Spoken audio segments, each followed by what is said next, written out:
Hello everyone, and today I want to share another special moment in my life as a writer.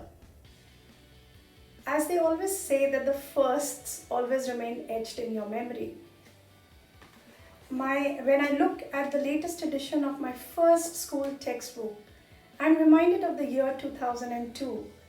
I still remember when my children were growing up, I used to always make changes to their school textbooks just to keep that awe and magic alive, that real world application alive in my children. And I still remember when I used to see them enjoying their science learning, a thought came to me, why not make a science textbook that is fun filled and engaging for every child in the country?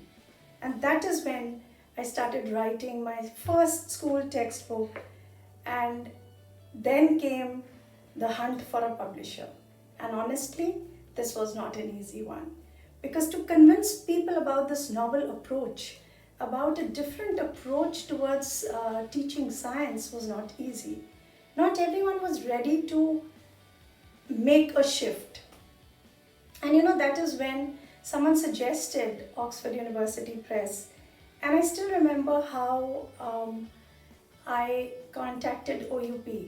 People said, well, they are very innovative. They always have a very futuristic vision as far as books go. So why don't you try them? And that is when I called up OUP and I spoke to the commissioning editor.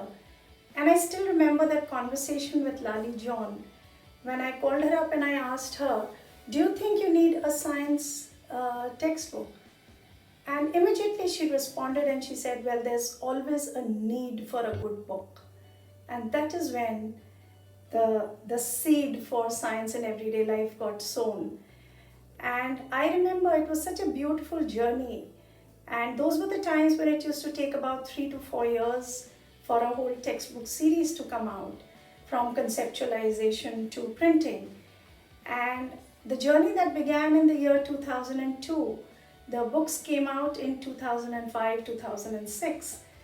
And I still remember the challenge that we had while deciding on the name of the book. Again, the title was like a point of discussion. And I remember when, Oxford came up with a list of names and I came up with a few suggestions. And that is when we unanimously thought okay, this book is all about helping a child apply science in his everyday life. Bingo, there came the name, Science in Everyday Life.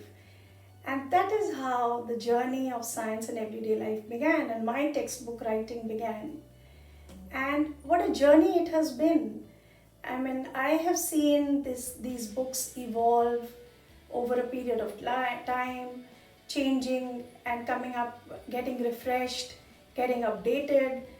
And now in a very dynamic avatar, when I look at these books and I look back at my life, I feel that not only have the books evolved over time, but I think it has been quite a journey for me as well.